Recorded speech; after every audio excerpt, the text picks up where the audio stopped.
Order, honorable senators. Senator Boni, please take your seat.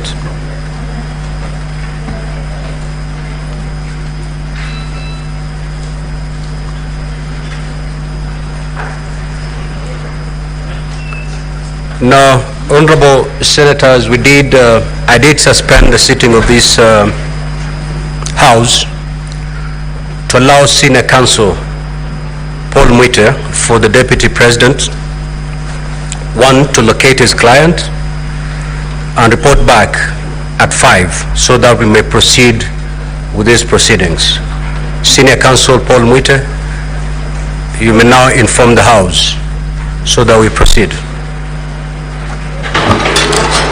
Mheshimiwa Speaker, through you, I would like to inform honorable senators that I've been able to contact the doctors at Karen Hospital. There are a number of doctors, a team of doctors who are looking after the Deputy President.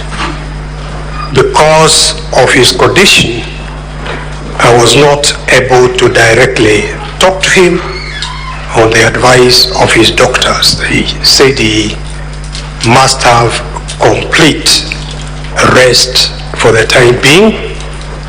I was, however, informed by his doctors that he is currently suffering intense chest pains.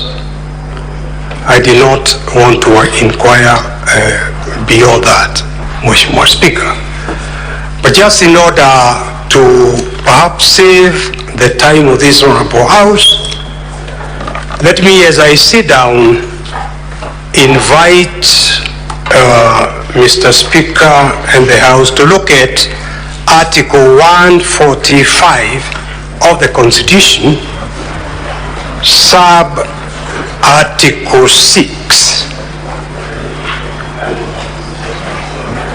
Mheshimiwa Speaker, Article 6 of Article 145 says, if the special committee reports that the particulars of any allegation against the President, of course it applies for the Deputy President. If you go to B, have been substantiated, the Senate shall, after according the President an opportunity to be heard, vote on the impeachment charges. Mheshimiwa Speaker, we are aware that this Honorable Senate made a decision to hear the charges in plenary, so that what we are doing in these proceedings, I would suggest and submit we are proceeding under Article 6B. And under Article 6B, this House, by the Constitution, is obligated to accord the Deputy President an opportunity to be heard, which is why Rule 11 of the standing orders of this House specifically provides, Rule 11, where the National Assembly or the President chooses not to appear.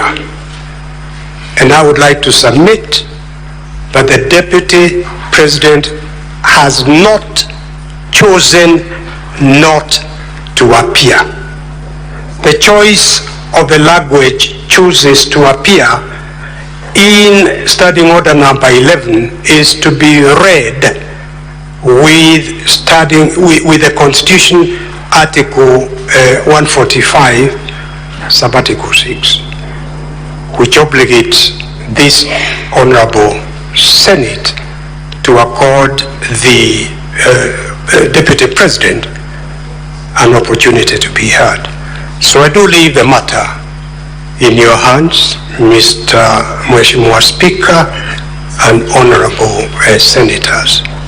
I would suggest Article 145, the sub-article I've read, sub-article 6B, doesn't have a time limit of 10 days.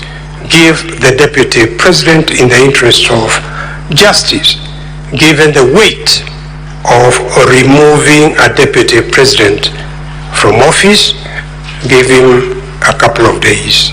I thank you.